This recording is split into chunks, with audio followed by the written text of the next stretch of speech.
Hola, mi nombre es Ariana, eh, tengo 31 años, soy una persona con TDAH, autismo y, y fatiga crónica.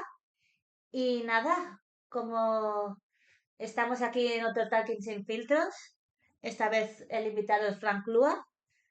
Y nada, yo lo conocí Sí, el lunes pasado en una anécdota la verdad, muy particular, que fue la fiesta del apagón. Como recordaréis, el lunes pasado, 28 de abril, tuvimos una sorpresa inesperada, que se fue la luz en toda España y en Francia y en Portugal, y tuvimos esa sorpresa bastante negativa.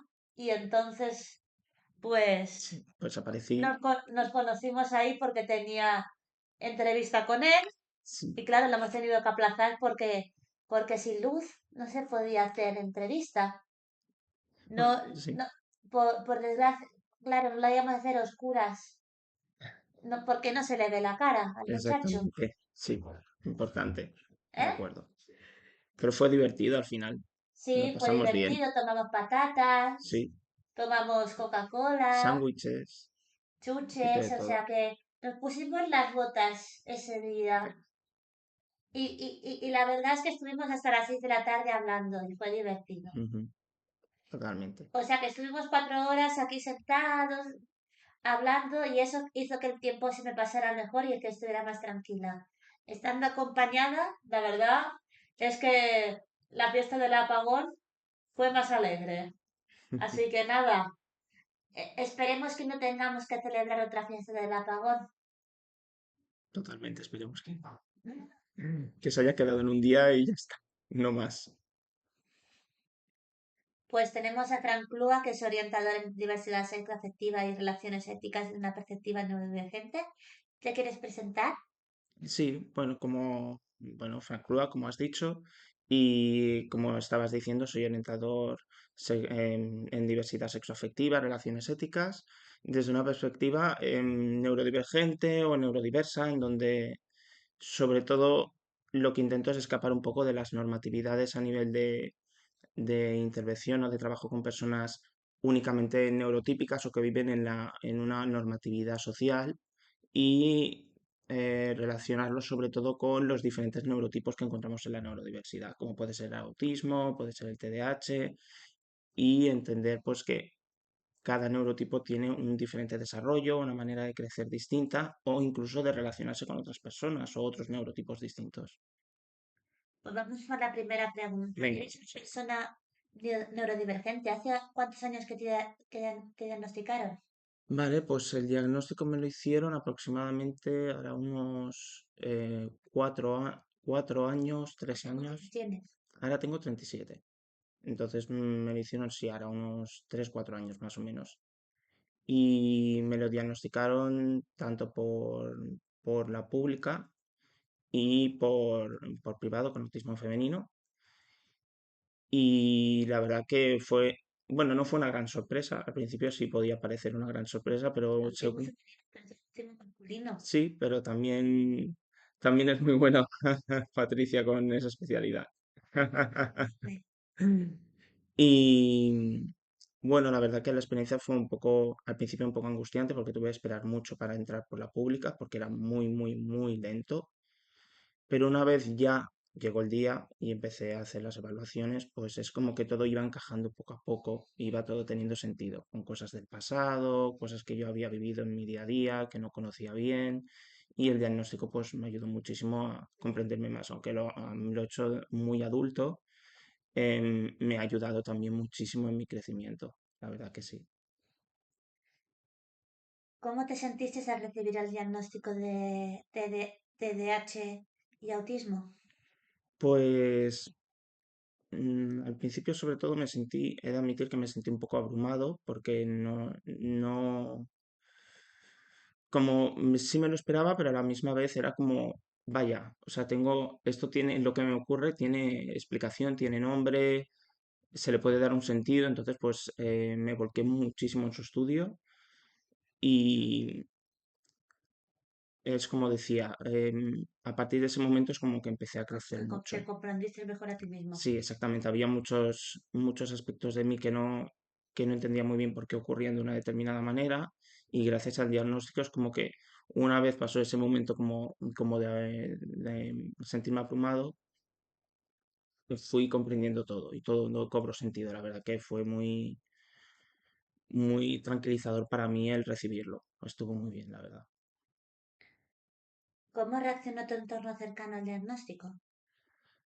Pues la verdad que bastante bien, porque supongo que comprendían los desafíos que me había ido encontrando en mi día a día y no tenían nombre, simplemente eran desafíos que, bueno, con según qué personas que no eran de mi entorno, pues era más complicado que se entendiera, pero claro, las personas de mi entorno sí conocían de algunas dificultades o desafíos que me encontraba y cuando llegó el diagnóstico es como que a la misma vez que yo, pues todo cobraba sentido y me sentí muy acompañado. ¿Por qué crees que hay tantas personas dentro del colectivo neurodivergente que forman parte del colectivo LGTB y, y plus? A ver, las personas neurodivergentes, en concreto sobre todo las personas autistas, salen mucho de la normatividad social que tenemos estructurada. Entonces, hay unos ciertos patrones en la sociedad que funciona sobre todo de la idea primera de que hay que ser heterosexual, que hay que ser cisgénero, y es como una idea muy generalizada. Pero luego existen otro tipo de funcionamientos que también son completamente válidos, aunque son más en minoría, que son, por ejemplo, el colectivo LGTBI. Mira, tenemos una actriz que está ahora mismo en, en auge, que es la Bella Ramsey, es una persona binaria y es una persona también autista. Es verdad, sí. Sí, sí, sí, es muy guay. La verdad que está muy bien que haya visibilización de ese Y tipo. ella está, pues ella ha dicho esto, ¿no? Y también forma parte de la condición autista y mira, ya ha llegado a... Es genial que se pueda dar visibilidad a este tipo, sobre todo a personas autistas y dentro del colectivo, porque hay muy poca visibilidad. Y sobre todo dentro de la condición autista, aunque es muy frecuente encontrar personas del colectivo LGTBI, no hay la suficiente visibilidad en ese aspecto. Está como un poquito como escondido de momento, no hay visibilidad suficiente. Entonces, pues personalidades como Abel Arranz que pueda mostrarlo y hablarlo abiertamente en público, la verdad que nos hace crecer mucho como comunidad y como colectivo. Así es. En el autismo hay personas hipersexuales y hiposexuales. ¿Nos puede explicar brevemente qué son esos conceptos? Vale. Las personas hipersexuales son personas que tienen una condición relacionada con la sexualidad que es muy revolucionada, por decirlo de alguna manera. Es como sienten mucha necesidad de tener relaciones sexuales o encuentros sexuales y normalmente está como muy arriba, como muy a tope. Y por contra está la hiposexualidad, que es no sentir demasiada excitación o no tener muchas ganas de tener relaciones sexuales, no sentir demasiada Es mi atracción. caso. Exactamente. O sea, sí que es verdad que te puedes encontrar los dos extremos. Es frecuente encontrarse con los dos extremos autistas que son muy hipersexualizados y que tienen mucha necesidad de relaciones sexuales y hiposexuales que no les atrae demasiado la idea o que no sienten ese como impulso de tener esas relaciones. ¿A qué crees que es debido que hayan esos dos extremos tan polarizados? Yo creo que sobre todo está relacionado con las diferentes sensibilidades o búsqueda de estímulos que se pueden encontrar en personas autistas. Hay personas autistas que viven los estímulos de una manera más abrumadora o que les cuesta más, entonces probablemente el tema de la sexualidad o las relaciones sexuales les puede em, como abrumar o más a nivel de sentidos, a nivel de contacto, que no le atraiga tanto, pero a la misma vez te puedes encontrar otros aspectos en donde necesitan más estimulación, una estimulación más intensa, en donde tienen más búsqueda de estímulos, de contacto y todo de una manera como más extrema, porque es eso, es como nos ocurre en otros aspectos a nivel de sensibilidad, que tenemos también hipersensibilidad por diferentes sentidos o Sí. estímulos, pues de esta manera también ocurre igual, de una manera como muy extrema. ¿Por qué crees que es tan visibilizado el tema de la sexoafectividad en la conexión neurodivergente? ¿Por qué está, perdona? Tan Invisibilizado. invisibilizado. Exacto. Pues la verdad creo que es algo, sinceramente, que creo que es que se ha dejado de lado. Es como que Bueno, hay un programa que está muy bien, ujú, que, que me gustó porque explica las relaciones afectivas y citas y tal. A una espectro autista. es muy bueno ese programa. Sí, está muy bien y es muy bueno. La verdad que enseña de muy primera mano cómo se vive la afectividad en el espectro autista y cómo se relacionan a nivel relacional, bueno, nos relacionamos de una manera muy directa y muy clara, muy sincera. Y el programa, la verdad que está muy bien. Lo que pasa, necesitaríamos más programas de este tipo, de otras formas, porque sí que es verdad que estamos abrumados o hay una gran cantidad de programas de afectividad o de relaciones Que no de, están, de neurotípicos, de relaciones sí, como por neurotípicas. ejemplo la isla de las tentaciones. Exactamente. Sin embargo, desde un punto de vista autista o neurodivergente, es como que se está empezando ahora a visibilizar un poco más, se está empezando a trabajar un poco más, pero sí que es cierto que No hay muchos programas. exactamente, Y y ni internacionales, ni tampoco hay muchos americanos, ni estudios, ingleses, ni... ni programas, ni demasiados estudios, ni demasiados libros, está todo como un poquito aún en pañales, tiene que evolucionar más y tenemos que seguir trabajando en ello. Eres una persona muy apasionada de las relaciones humanas, sobre todo en el caso de las personas neurodivergentes. ¿Qué consejos les darías a las personas neurodivergentes para que creen vínculos emocionales sanos? Pues creo que lo principal es para las personas neurodivergentes que se entiendan, que se valoren y que comprendan cuál es su condición, que entiendan bien cómo son y lo que esperan o desean de una relación, de sus vínculos, que no tengan por qué enmascarar dentro de una relación, que no tengan por qué em, vivir la relación con angustia, con ansiedad, sino poderlo hacer desde la honestidad de uno mismo, de cómo te sientes, de cómo te encuentras y, y bueno, también encontrar personas con las que te sientas acompañado. Es decir, que las relaciones o los vínculos que tengan te estén acompañando, entendiendo cuál es tu condición y cuáles son tus desafíos también. O Y te sea, ayuden. que tú te sientas aceptado, pero también te sientas aceptado por los Exactamente. Es demás. importante que, claro, yo creo que em, una vez te estás conociendo, es como decía antes con el diagnóstico, una vez te has conocido y entiendes cuál es tu condición, es más sencillo encontrar personas que colaboren o te ayuden o compartan contigo esa condición. Entonces te puedas sentir más a gusto en esa relación. Estos consejos serían parecidos a personas neurotípicas.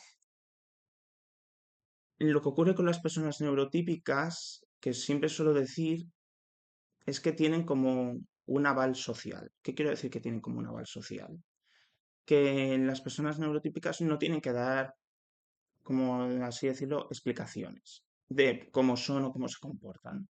Entonces, las personas neurotípicas se da ya por entendido que funcionan de unas determinadas maneras y no hay que explicar demasiado em, cómo funcionan porque ya se sabe según los patrones sociales normativos. Sin embargo, esos consejos se pueden aplicar en personas neurotípicas porque también es importante que se conozcan y que conozcan cómo son para relacionarse con otras personas, pero es mucho más importante en las personas Que neurodivergentes haya como una explicación. que se conozcan y no necesariamente una explicación explícita, pero sí que uno se conozca y la persona con quien está te conozca también para ser un equipo, para estar unidos. ¿Qué diferencias hay entre en las relaciones afectivas entre personas neurotípicas y neurodivergentes? Vale, creo que está un poco relacionado con lo que estábamos hablando. que sobre todo las personas neurotípicas tienen como una forma de relacionarse muy adaptada a la sociedad, por regla general, en donde, en donde no tienen, como decíamos, no tienen que dar explicaciones por cómo se comportan o por cómo son, porque ya existe como esa esa condición social que les dice, eres así, la gran mayoría de las personas que encontramos son así, socialmente eres aceptado y ya está. Es como si tú no ves personas neurotípicas por desgracia con una muñeca. Exactamente. Sin embargo, en las personas neurodivergentes, pues hay que conocer cuáles son sus condiciones Sí, yo particulares. por ejemplo lo que me pasa es que yo muchas veces voy con la muñeca y me dicen que, claro, como normalmente la ansiedad eso no lo comprende, si voy sola no puedo ir con la muñeca Claro, o con las orejas porque la ansiedad no lo entiende. claro, exactamente. Importante encontrar espacios o lugares o personas en donde, por ejemplo, con el ejemplo que estás poniendo, que tú puedas llevar tu muñeca y no ser juzgada por ello. Y tener una persona a tu lado que lo comprenda y esté a gusto Sí, con yo lo vi en eso. el amor Petratriz, sobre todo en el americano, que había una chica que le gustan mucho las princesas y iba a las citas con la Con muñeca. las muñecas. Sí, es verdad. Sí, sí, sí, lo vi también. Sí, es muy interesante porque además están hablando de que quiere llevar muñecas, pero no sabe cuánta cantidad de muñecas puede llevar o sería adecuado y está trabajando con la profesional y bueno, al final deciden que lo ideal sería que pudiera llevar dos y se guardaba las dos en la mochila y eso le daba seguridad y ese simple hecho de poder hacerlo así es tan cómodo, es tan natural. O sea, Sí, no hay que que cita con las muñecas. exactamente, y no hay que preocuparse por nada más. O sea, a mí me gusta llevar muñecas, pues llevo mis muñecas y lo vivo con normalidad y con comodidad. Y que la otra persona pueda comprenderlo y acompañarlo es maravilloso, la verdad. Trabajo, vamos a por las preguntas de trabajo. Eres Sí. CEO de Flame in You. ¿Nos puede explicar qué es esta empresa? Vale. Sí, Fleming You es una empresa, ¿La creaste tú? sí, Fleming You, que significa la llama en ti, que busca sobre todo hacer crecer a las personas con la llama que tienen en su interior.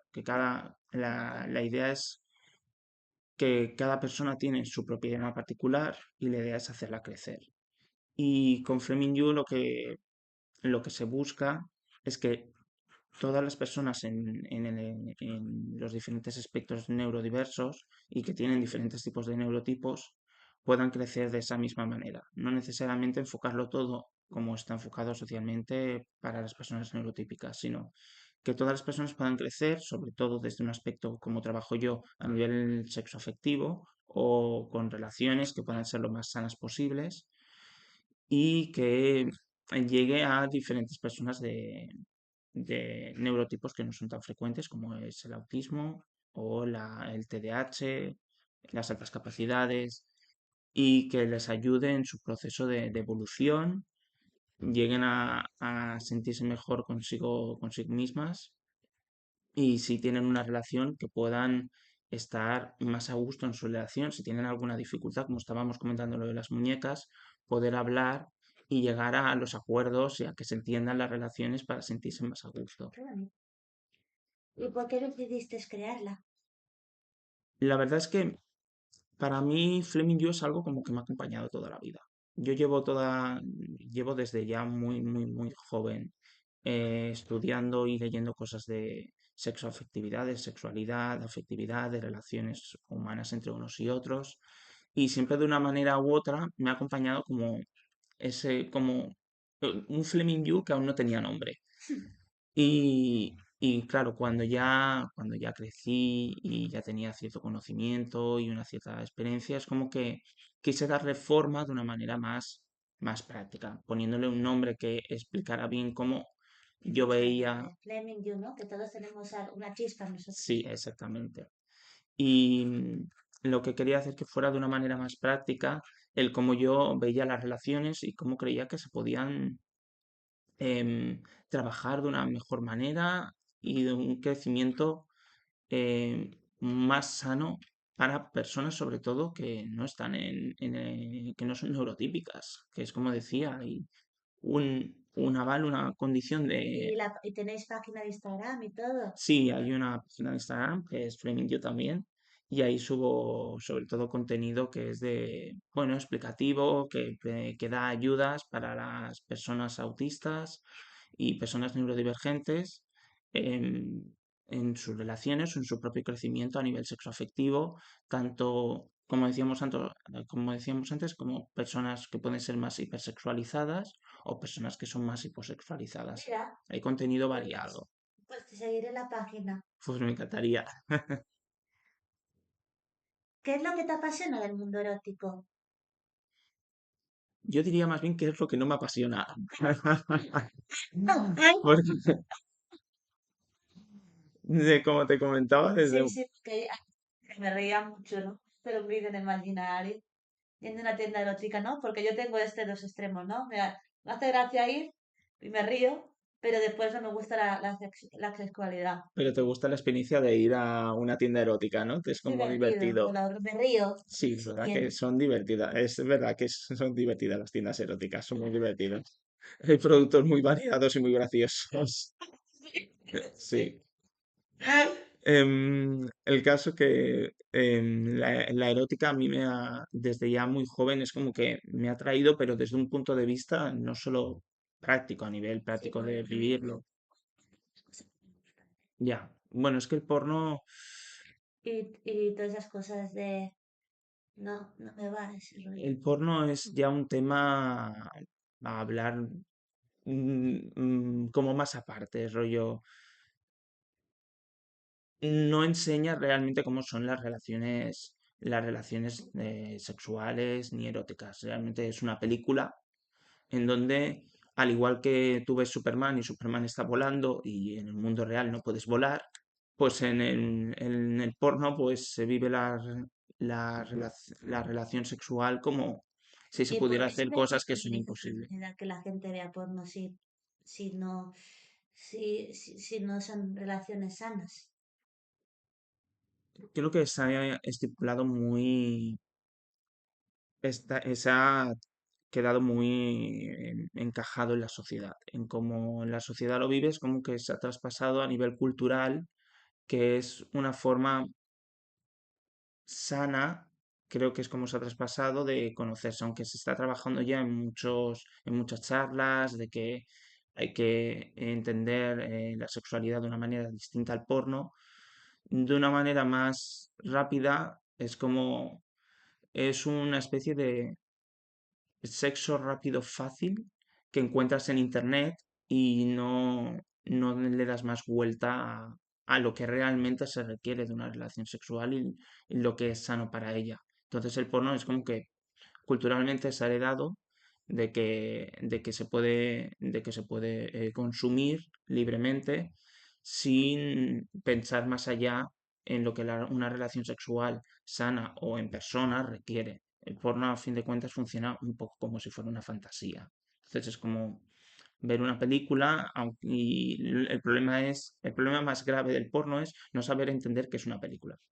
Y que eso en la vida real no ocurre, porque una película tiene cortes, tiene muchos efectos, tiene diferentes formas de hacer las cosas que en las relaciones sexuales en persona no ocurren. Entonces, lo más importante es entender que es una peli, que como decía, Superman vuela, pues en una película porno se hacen cosas que no son frecuentes en las relaciones sexuales.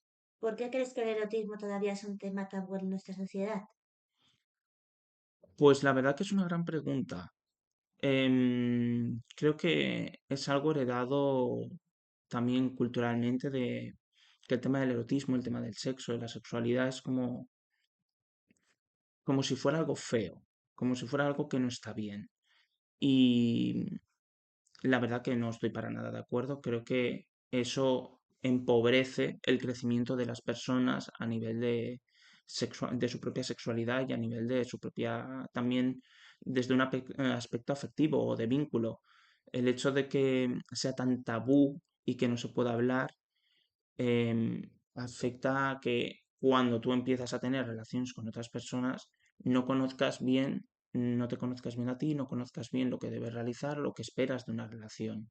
porque no es lo mismo empezar una relación sexual, una relación con otra persona, conociendo y teniendo toda la información que tú necesitas, a hacerlo a ciegas, porque el tema no se ha trabajado.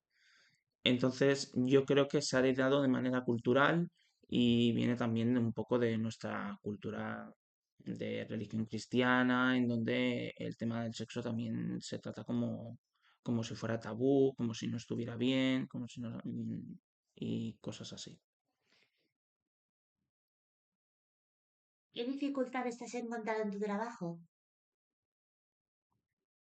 La dificultad que más encuentro es que hay mucho desconocimiento, que hay muy poca información. Es como lo que hablábamos, que está el programa del que estábamos hablando, que es muy bueno y yo recomiendo encarecidamente que se vea porque es muy sano y muy... Sí, es muy bonito, a mí me gusta Exacto. mucho.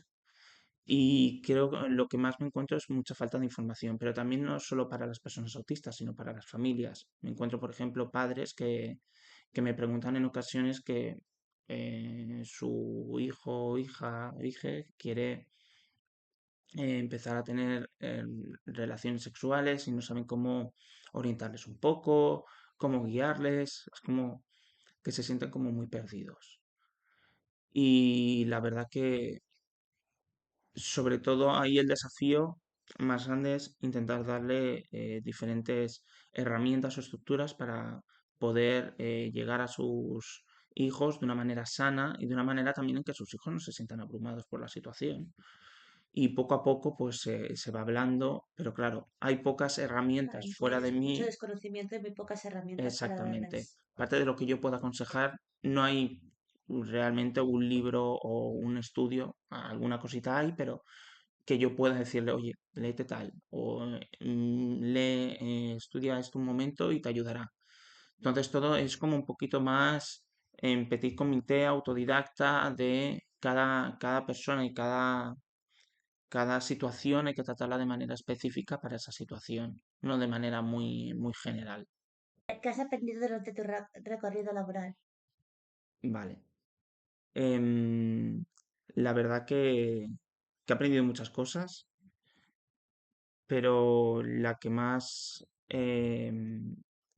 me ha ayudado a evolucionar en mi trabajo es el tema de no tratar de tratar a las personas como em, de manera particular, no teniendo una idea genérica, que es lo que sobre todo trabajo a la hora de trabajar con personas autistas, neurodivergentes y TDAH, neurodivergentes en general, de no pensar que hay una forma genérica de trabajar o trabajar juntos para su Sino como una crecimiento. cosa conjunta y individualizada para cada persona. Exactamente, porque se puede caer en la idea de que con unos patrones, unas ideas genéricas que te pueden enseñar en algunos casos, como por ejemplo en la carrera de psicología, pues te enseñan en algunos aspectos, sobre todo cosas muy genéricas, pero luego en la práctica esas cosas genéricas es mejor encontrar cada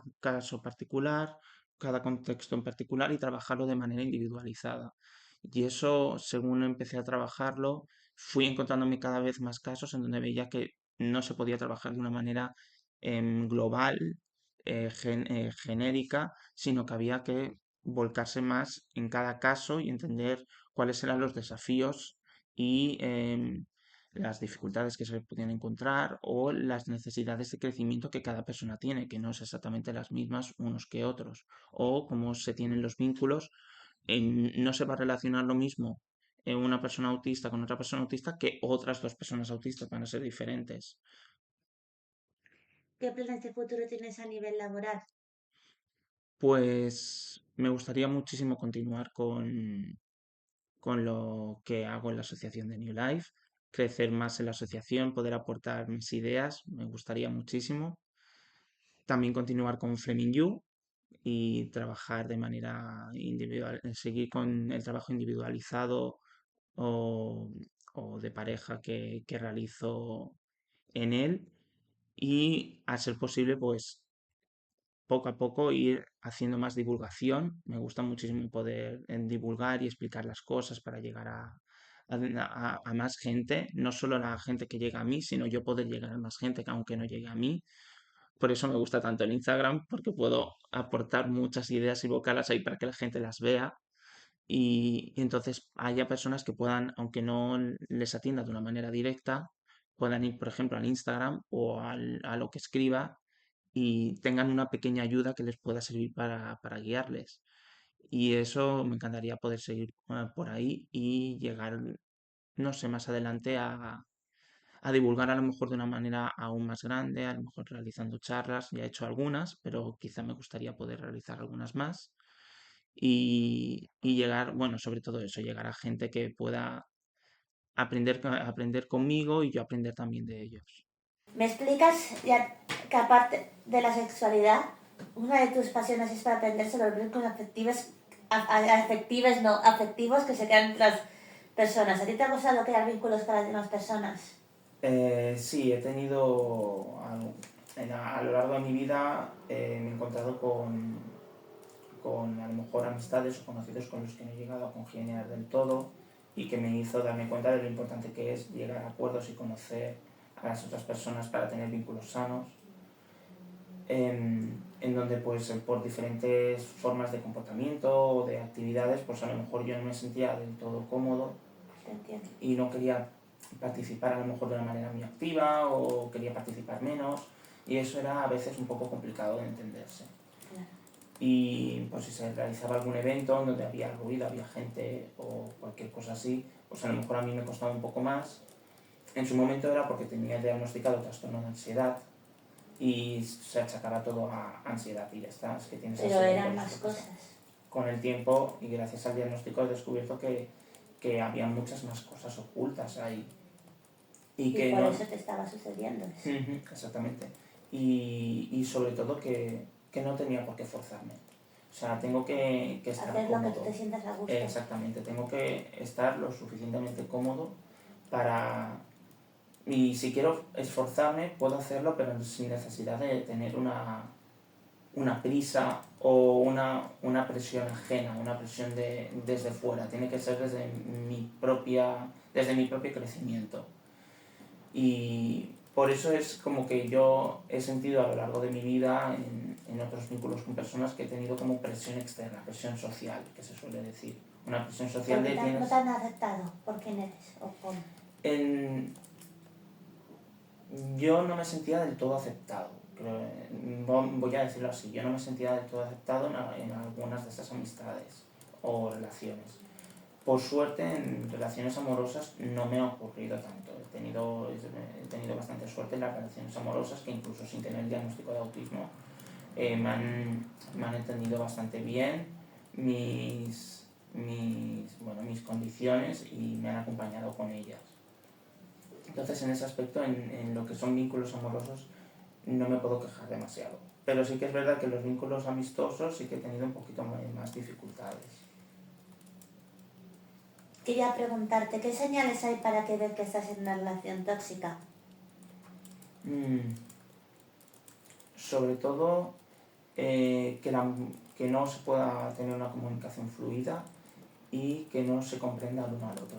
Por un lado, es muy importante que en una relación sana pueda haber comunicación, se pueda hablar en su mayoría de todo. Obviamente, a lo mejor tú te sientes más cómodo hablando de un tema con una amistad o con un familiar, más que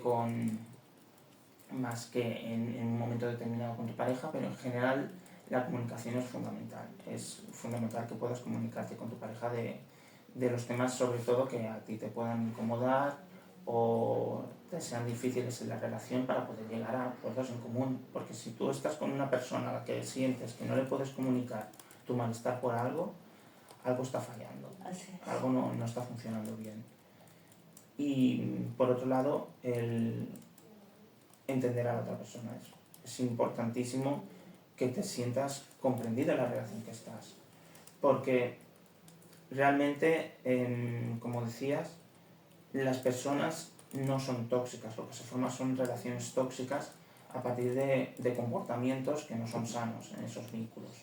Entonces, si tú no te estás sintiendo comprendido por la otra persona, eso se empieza a volver como un O entorno... tampoco, que a veces te aísla, ¿no? O Exactamente, no sí. te deja ser tú mismo. Exactamente. También es un aspecto bastante grave el que intente aislarte o no dejar expresarte como eres o hacer las cosas a tu gusto, como comentábamos antes de las muñecas. Si a mí me apetece ir a determinados sitios con unas muñecas, entiéndeme, respétamelo y acompáñame en ello. Si por ejemplo no comprende o te desvaloriza el tema de que tú quieras ir con muñecas, quizá ahí no es la persona adecuada, porque tú tienes que sentirte a gusto con quien eres y es lo que debes encontrar es que la persona que te acompaña se sienta también cómodo con quien eres tú y viceversa, se encuentren cómodos los dos. Si que eso... los dos se sienten, que se sientan a gusto y cómodos tal y como son y se acepten el uno al otro. Exactamente, totalmente, Ariana. ¿Qué consejos les darías a las personas que están en una relación tóxica y no saben cómo salir de ella? Pues sobre todo lo que les aconsejaría es que intentar analizar la situación en frío, más desde un aspecto más racional, para ver difícil, que es muy difícil.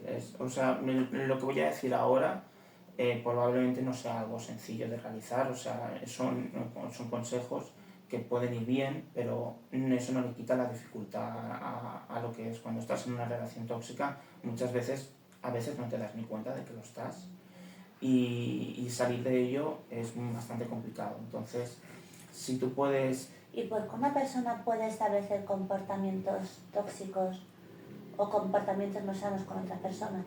Pues puede venir de diferentes cosas, pues sobre todo en algunas cosas que me he encontrado, en algunas relaciones o situaciones que me he encontrado, es por heridas. A veces tú tienes heridas del pasado, heridas de abandono, heridas de... bueno, diferentes heridas que te puedes encontrar, heridas de rechazo, y que no se entiendan bien desde la otra persona, que la otra persona pueda no entender bien cuáles son tus heridas o cuál es tu condición. Como decíamos, es muy importante comprender quién eres y que la otra persona lo valore. Pero es posible que... Y el otro que es hacer el comportamiento tóxico es posiblemente porque a lo mejor no está entendiendo tus heridas o tu condición y te está forzando o sobreforzando porque entiende que deberías poder hacer determinada cosa y a lo mejor no la estás pudiendo realizar o necesitas ayuda para poderla realizar. Y al final, si eso se repite de manera reiterada, acaba aumentando más y más hasta poder tener comportamientos tóxicos en donde el entorno se vuelve como muy viciado, en donde la relación se acaba basando mucho en ese comportamiento de estar detrás para que se realicen las cosas de una determinada manera. Y lo que ocurre es que se puede incluso dar la vuelta y que la otra persona la persona que estaba siendo tóxica, pues que la otra persona que quizá no lo estaba siendo tanto, al final se acaba sintiendo mal y empieza a tener también comportamientos un poco tóxicos. O sea, como una representación entre las dos personas. Sí, porque no necesariamente tiene por qué ocurrir eso, pero es verdad que si la relación se alarga en esas condiciones, es como que acaba, como decía, se acaba volviendo un entorno muy viciado, muy angustioso, y es como que se vuelve como un espejo. Una persona es tóxica, al final la otra persona se puede volver tóxica y entonces ahí ya es difícil trabajarlo. Se puede trabajar, pero es muy complicado porque hemos llegado a unos puntos en donde a lo mejor ha habido ya faltas de respeto graves, de evaluación de la personalidad, de cómo es cada uno, no acompañamiento en cosas importantes, cosas así. Me cuentas que pasaste por una depresión que hizo que tuvieras que coger una baja laboral. ¿Cómo superaste la depresión? Eso sí que fue difícil también. Vale, Sí, la depresión, bueno, lo tuve que hacer con mucho trabajo, la verdad. ¿Qué? O sea, lo tuve que hacer con mucho trabajo. ¿Pero qué te pasó? O sea, ¿no te levantabas de la cama? Llega un punto en que no me levantaba de la cama, no salía de casa, no realizaba ningún tipo de actividad que en teoría me gustaban en el pasado, como por ejemplo a mí me gusta mucho leer libros, sobre todo de neurodivergencia, de psicología, me gustan también las series, las películas, los videojuegos también me gustan, y dejé de realizar todo ese tipo de actividades y pasaba mayormente el tiempo en la cama. Estaba en la cama y no me movía de ahí. Y si me movía era para levantarme, dar un paseo rápido por la casa y volverme a acostar. Y la verdad que no sé cómo llegué a ese punto, es como que la depresión llegó. Estaba, yo creo que la situación en que me encontraba a nivel en ese momento laboral me sobrepasó. ¿Por qué? ¿Qué te pasó en el trabajo? Realmente creo que no me pasó nada grave, un suceso grave, pero sí que es verdad que yo en los trabajos, al igual que en las otras relaciones, es como que no me he sentido del todo tampoco aceptado del todo. Y ciertas cosas que me han demandado o me han pedido en el trabajo me ha sobreestimulado demasiado. Por ejemplo, yo tenía muchas dificultades con madrugar, con levantarme muy temprano, porque estaban trabajos en que me tenía que levantar a lo mejor a las 5 de la mañana para ir a trabajar, que a mí eso me dejaba todo el día completamente desregulado. Entonces yo tenía que acabar pidiendo si se podía un turno de tarde, que era mucho más cómodo para mí, pero a veces no se podía, o a veces condicionaba un poco cómo me veían entonces los compañeros o los jefes. Entonces yo creo que poco a poco se fue acumulando un gran sobreestímulo de cosas que me había ido encontrando en el trabajo y llegó un momento que explotó después de varios años y se representó pues de esta manera con una depresión en donde no tenía ganas de hacer absolutamente nada. Y bueno, tuve que trabajar mucho en ella y esforzarme para salir poco a poco, yendo a psicóloga, yendo a psiquiatra, que todavía sigo yendo a psicóloga, a psiquiatra, porque creo que es muy importante cuidar la salud mental y yo sigo cuidándomela.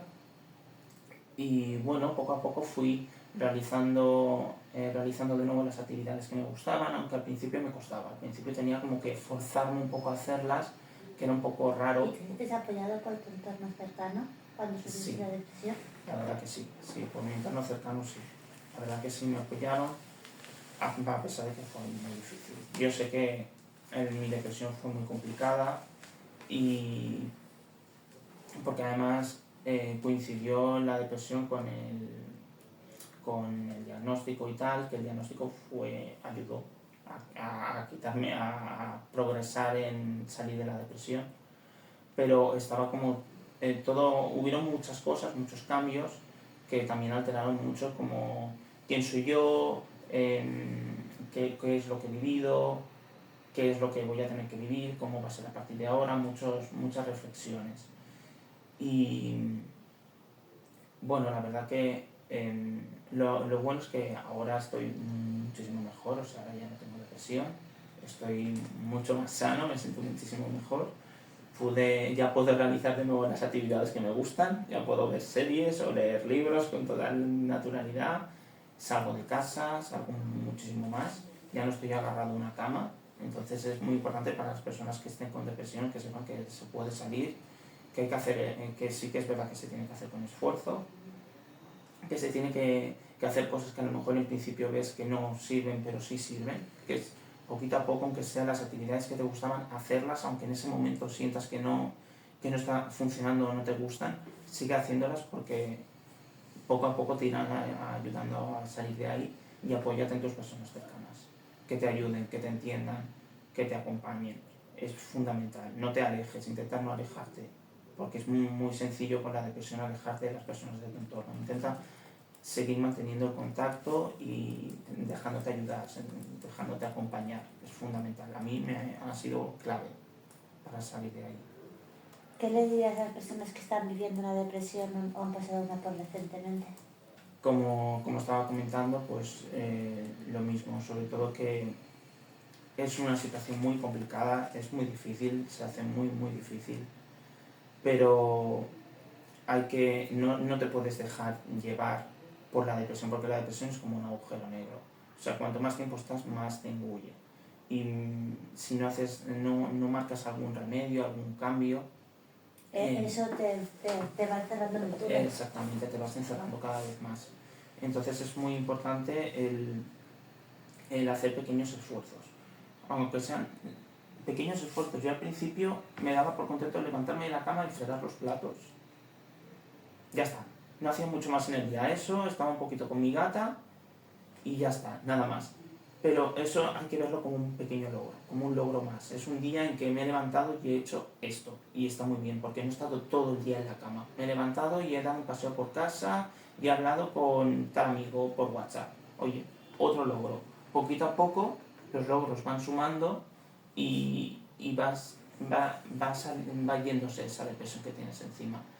La verdad que creo que es un consejo que le puede funcionar mucho a las personas que estén en depresión o que estén saliendo de una de ellas, y que se valoren mucho sus pequeños logros, que los vayan haciendo aunque les cuesten, y si pueden ser también con las actividades que les gustan, también, aunque sientas que no, aunque te sientas un poco mal porque estás leyendo un libro que en teoría, una novela que te debería estar encantando y te está costando un poco, pues igualmente hazlo, lee unas cuantas hojas. Otro pequeño logro que has acumulado. Hoy he leído un poquito más y me estoy acercando un poquito más a que me vuelva a gustar las cosas que me gustaban. Entonces yo creo que es el mejor consejo que se puede dar, el ir haciendo pequeños logros, pequeños esfuerzos que te ayuden a salir de esa depresión. Al menos es como yo lo hice y me funcionó muy bien. ¿Cuáles son las personas que más te han marcado? Pues me ha marcado muchísimo, la verdad que me ha marcado muchísimo mi madre. Me marcó mucho porque mi madre...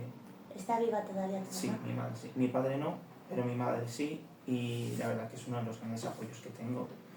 Y mi madre me ha dado la muestra de que a cualquier edad o en cualquier momento puedes crecer, puedes seguir avanzando, puedes seguir evolucionando, puedes comprenderme mejor, porque ha habido etapas en que mi madre a lo mejor no me ha comprendido tanto, sobre todo por el tema sexual. No somos tan afines en ese tema. ¿Pero es gay? Sí, yo soy gay. No, pero en el tema de orientación sexual no ha habido problema. Es el tema de que me guste tanto la sexualidad, que ya me cuesta un poco más. Pero ella me ha acabado entendiendo que es mi profesión, que me gusta muchísimo, y donde al principio a lo mejor le cuesta un poquito más, ahora me acompaña en todo, me entiende en todo. O sea, te ha comprendido. Sí, me comprende en todo, me pregunta cómo va, cómo evoluciona, me pregunta las cosas que hago en New Life, me pregunta las cosas que hago fuera de New Life, y la verdad que ha sido un gran apoyo y alguien que me ha enseñado muchísimo. ¿Cómo se llama tu mamá? Antonia Martínez. Y sí, la verdad que ha sido alguien de quien aprender muchísimo. Es la persona que más me ha influenciado en ese aspecto, la verdad que sí. ¿Te arrepientes de alguna decisión que hayas tomado en el pasado? No me gusta mucho arrepentirme. O sea, me gusta pensar que las decisiones que he tomado son las decisiones que tomé en un momento con las condiciones o los recursos que yo tenía. ¿Vale? Y hice lo mejor que pude con las herramientas que tuve en ese momento. Posiblemente ahora, yo qué sé, 2, 3, 4, 5 años después, pues pueda decir, es que ahora lo haría diferente, claro, pero es que a lo mejor ahora tengo un conocimiento, tengo unos recursos, claro, tengo un crecimiento que en ese momento no tenía. Entonces, yo diría que no me arrepiento de nada, pero porque lo asocio a esa idea de que todo lo que hice lo hice de la mejor manera que sabía en el momento que se estaba dando. Posiblemente en el futuro, si se da una situación parecida, a lo mejor tengo más conocimiento y tengo recursos mejores para poder abarcarlo, y aunque en ese momento a lo mejor no lo hice tan bien o no me fue tan bien, ahora pues sí puedo hacerlo de una mejor manera. ¿Cuál es el momento más bonito que guardas de tu infancia? Bueno, ir a Disneyland París. Me encanta. ¿Te gusta Disney? Sí, fui de pequeño, con 11 añitos, me gusta muchísimo. ¿Y a qué personajes vistes? Pues yo tuve la suerte de desayunar con los personajes. venían al hotel donde estaba y desayunaban conmigo. Venía Goofy, venía Blancanieves, venía Mickey y estaban en la hora del desayuno. Y la verdad que era muy, muy divertido. Tengo muy buen recuerdo de esa experiencia, fue muy grata porque lo disfruté muchísimo. O sea, era como estar en una película Disney completamente. Era muy guay y tengo muy buen recuerdo de esa experiencia. ¿Cuál es tu película favorita de Disney? Uy, pues, El Rey León. Creo que El Rey León. Y mira que te podría decir varias porque me gustan bastantes. Porque, por ejemplo, La Sirenita también me gusta mucho. Pero con El Rey León tengo una conexión brutal. Desde muy pequeño ya me encantaba Simba y estaba completamente como muy vinculada a las canciones. Me gustaba incluso Scar, que era el malo. Pues todo me gustaba muchísimo y es una película que siempre me da mucha... A mí también me encanta. Me lleva mucho a la infancia siempre que la veo. Siempre tengo un momento para verla, en algún momento. A lo mejor a veces tardo más o tardo menos, pero siempre hay algún momento Yo para siempre ver la también película. la veo muchas veces. Y siempre que la veo me recuerda mucho a mi niñez, a mi infancia y también a mis padres. Porque solía verlas con ellos, me llevaban al cine para ver las películas, me compraban la cinta para que la pudiera ver en casa todas las veces que quería. Recuerdo que mi madre me decía que me quedaba enganchado y que le pedía repetirlo. Que me quedaba enganchado viendo la película y que cuando acababa la quería ver otra vez. La quería ver otra vez y me podía tirar horas viendo la película todo el rato. ¿A qué te gusta dedicar tiempo libre? Como has dicho, los videojuegos. O sea, a nivel de aficiones, ¿quieres Sí. decir? Me gusta mucho la lectura y la escritura. O sea, me gusta A mí mucho... también me gusta mucho escribir. Me gusta mucho leer. Últimamente no tanto estoy leyendo novelas, me gusta mucho leer novelas. Pero últimamente sobre todo estoy leyendo temas más de temática en neurodivergencias, psicología, porque es como que es lo que estoy enfocado ahora mismo. He dejado un poco apartadas las novelas para ir a mi foco de trabajo, que es lo que me motiva más. Y también me gusta mucho películas, series, me gusta muchísimo. De hecho, últimamente estoy yendo un montón al cine y es una experiencia que me gustaba mucho y cuando empecé con la depresión la dejé de lado completamente. Era imposible que yo fuera a un cine y ahora la estoy retomando. ¿Qué películas te gustan en el...? Pues me gustan mucho películas de terror. Sí que me gustan. ¿Te gusta El Exorcista? ¿La has visto? Sí, la he visto. Sí, es muy guay. Es un clásico, es buenísima. Y sí, me gusta el terror. También soy muy fan de Marvel, es verdad. Me gustan muchísimo las películas de Marvel. También me gustan las películas de Disney, como ya he dicho. Entonces, si sale alguna también, no pierdo ocasión. Lilo y Stitch, por ejemplo. Ay, sí, ahora está ya al llegar. Entonces, pues sí, me gusta mucho todo lo que es el mundo peli, pudiéndolo ver en cine sobre todo. ¿Y cuál es tu superhéroe favorito de Marvel? Spider-Man. Me El encanta mío también. Spider-Man. Es que es el mejor de todos. Claro, Spider-Man es el mejor, me encanta. Sí, y sobre todo eso, y luego ya el mundo series, también series de Marvel, me veo todas las que puedo, y series de muchos tipos, de muchos enfoques. ¿Te gusta Last of Us, la serie? ¿La has visto? ¿De cuál? La de Last of Us, ¿te gusta? La tengo pendiente todavía. Tengo que verla. He jugado al videojuego. El videojuego sí que he jugado. Y me gustó muchísimo. Lo que pasa es que el videojuego daba muchísimo miedo. A mí me daba muchísimo miedo el videojuego. Pero la serie la tengo pendiente y tengo muchas ganas de verla. Es muy buena. Sí. Toda la chica la Eso es lo que me han dicho y sí, tiene muy buena pinta. pinta. Salió también Juego de Tronos ella. Sí, cierto, es verdad. Sí. Es muy buena actriz. ¿Cuáles son para ti las películas o libros que tratan mejor el tema de la sexoafectividad de una manera sana? Vale. ¿Dices libros y Películas. películas? Bueno, una de ellas la hemos hablado, que es el tema del amor en el espectro. No es una película. Sé que también hay una programa. serie también del LGTB que hay mucha gente que le gusta. Heartstopper se llama. Heartstopper, sí, también.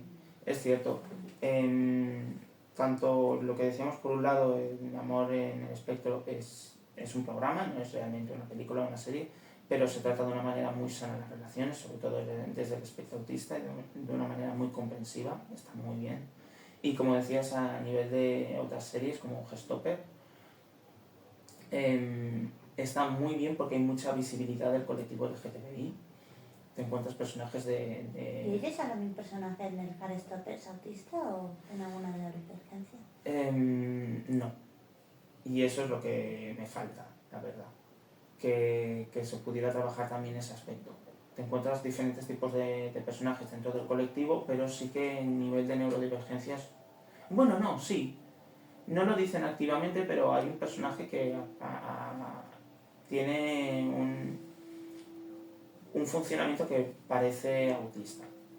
No, su manera de actuar, su manera de relacionarse, sí se podría decir que es un personaje autista. Es verdad, ahí no lo Pero, pensaba. por ejemplo, en series que ha habido, donde haya habido autistas que intentan tener relaciones de manera sana, no hay casi ninguno. No hay poca visibilidad. A ver, a mí me gusta mucho hablar siempre de la serie que es más famosa, que es Atypical, que es una serie de un... Sí que es verdad que es de un protagonista autista, en donde, bueno, vemos un poquito un perfil autista más convencional. La verdad que no se sabe mucho del convencionalismo de lo que se entiende por autismo en cine, pero sí que es verdad que se trabajan también hay relaciones LGTBI en esa serie, y también se ve y se trabaja cómo el protagonista autista tiene relaciones también con diferentes personas, ya sea familiares, amistosas o también amorosas, y cómo las vive. Y cómo la persona con quien está poco a poco va entendiendo cómo es y cómo funciona su condición y cómo le acepta en esos aspectos, en todas esas características. Bueno, a mí la mamá me ha recomendado que vea una película que se llama El Contable, que la tengo pendiente, que habla muy bien de la neurodivergencia. Me ha dicho que está en esos conceptos. Yo tengo pendiente de verla también, porque también me la han recomendado, me han dicho que está muy bien. Entonces tiene que estar chula. La veré, la veré. ¿Tienes algún libro o película favorito? Como has dicho, ¿te gusta El Rey León? Pues el Rey León me encanta, y si vamos a otro tipo de películas, me gusta muchísimo El Quinto Elemento, El Hombre Bicentenario. Quinto Elemento. El Quinto Elemento es una película un poco de culto. ¿Y de qué va esta? Pues es una película de Bruce Willis y Mila Jovovich, que soy muy fan, y va de... Bueno, estamos como en una especie de futuro del planeta Tierra, en donde va a ser atacado por una especie de asteroide, por así decirlo, de meteorito que va a destruir la Tierra de manera inminente, y entonces pues el protagonista, Bruce Willis, tiene que buscar la manera de evitar que eso ocurra. Y la manera es, bueno, encontrando los diferentes elementos que tienen, bueno, diferentes representaciones físicas, y con ello evitar con eso y juntándolos, pudiendo evitar que la Tierra acabe destruida. Es una película sobre todo de acción, pero principalmente tiene mucha comedia, y lo trata hay mucho humor, te ríes muchísimo, y por eso me gusta tanto, porque yo cuando la veo me río muchísimo. Y por último vamos al momento reivindicativo. ¿Qué te gustaría reivindicar? Pues me gustaría mucho reivindicar algo que hemos estado hablando a lo largo de la entrevista, que ha sido como el eje central, que es el tema de la afectividad y la sexualidad en personas autistas, en personas neurodivergentes, que existe, que se le tiene que dar visibilidad, que tiene que tener presencia en el mundo, debe tener estudios, investigación, libros, soportes, ayudas, para que las personas autistas puedan crecer en ese aspecto, no solo las personas neurotípicas, y que llegue a todas las personas que puedan necesitarlo. Creo que es fundamental que eso se pueda trabajar y que se le dé la visibilidad que merece. Entonces, recordemos que existe afectividad, existe sexualidad y existen los vínculos sanos en las personas neurodivergentes y las personas autistas. Es fundamental que eso nos quede clarísimo. Pues nada, ¡hasta luego!